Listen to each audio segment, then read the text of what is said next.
Welcome back to the Michigan Business Beat, brought to you on the Michigan Business Network. Chris Holman here. And we're coming to you, obviously, from the Grand Hotel. We're on Mackinac Island for the Detroit Regional Chamber of Commerce's annual policy conference. And, of course, we got two people not only who came here and attended, but were panelists, right?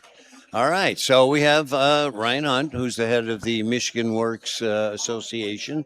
All the Michigan Works are members of that around the great state. And then Ingrid Tighe, we have Tighe, yep. Thank you very much. All right, so let's talk a little bit about that panel discussion.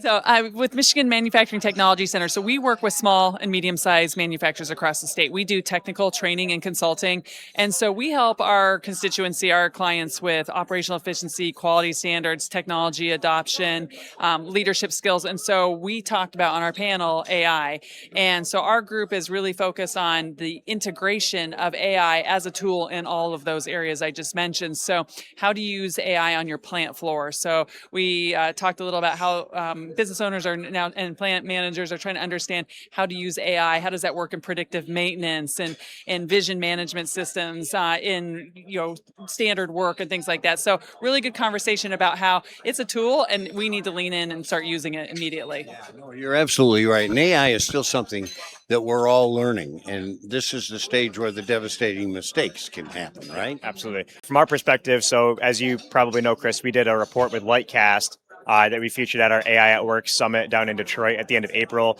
Two things that really stuck out to me from that report. There are many really good data points, but the two things that stuck out to me, one, across all the Michigan Works regions, we've seen out of the 16, 15 of the 16 have had significant increases in the number of AI competencies and skills that have been included in job postings from employers on LinkedIn and Pure Michigan Talent Connect and Indeed and so on and so forth. And so we're seeing more employers not necessarily hiring for like an AI specialist, but they are at least expecting that their employees, whether it's new workers that they're hiring or their existing workforce, have some competencies when it comes to utilizing AI in the workforce. Secondly, when we took a look at all of the trainings that are on the eligible training provider list for the state, if a training provider wants state funding to help offset the cost for training the workers, about 85% of the trainings on that list do not have AI in the curriculum for those trainings. So there's a little bit of a gap there between the employer demand versus the training and the curriculum.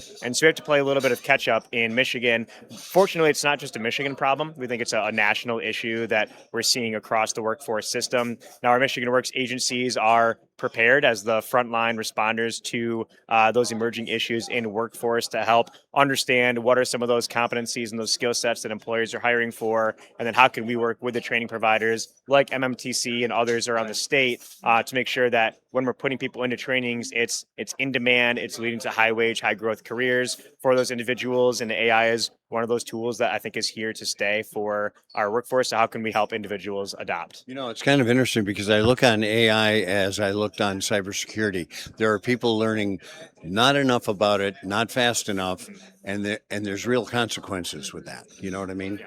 All right, so tell me a little bit about your operation and where you're at and who you work with. Yeah, so MMTC is a statewide entity. We're actually part of a national network. So Department of Commerce started this program about 36 years ago, and it was under the premise to help small and medium-sized manufacturers across the U.S. grow and thrive as an industry. It's important to the U.S., and it's important to be competitive internationally.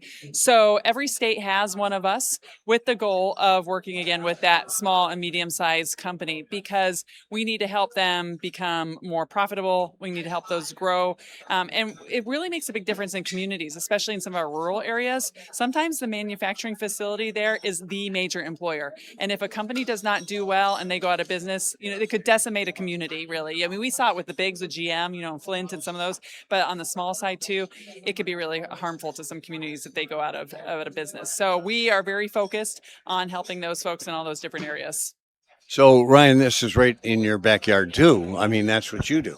Right. Yeah, and we work very closely with MMTC, especially on the training side, to help upskill individuals, and also work with employers to help them understand what are those upskilling and training opportunities, and how can we leverage the expertise of MMTC as a key partner in the workforce space. Right. We have to bring together all the resources in order to ensure that our workforce is adequately resourced and they have the tools and the skill sets they need to be successful. But also working with the employers so they can understand, hey, we're here to really serve as that extension of your human resources functions, whether it's upskilling, whether it's training, whether it's sourcing the talent, and having partners like MMTC work alongside us has been a critical component of our success, for especially for programs like the Going Pro Talent Fund. Yeah. Yeah.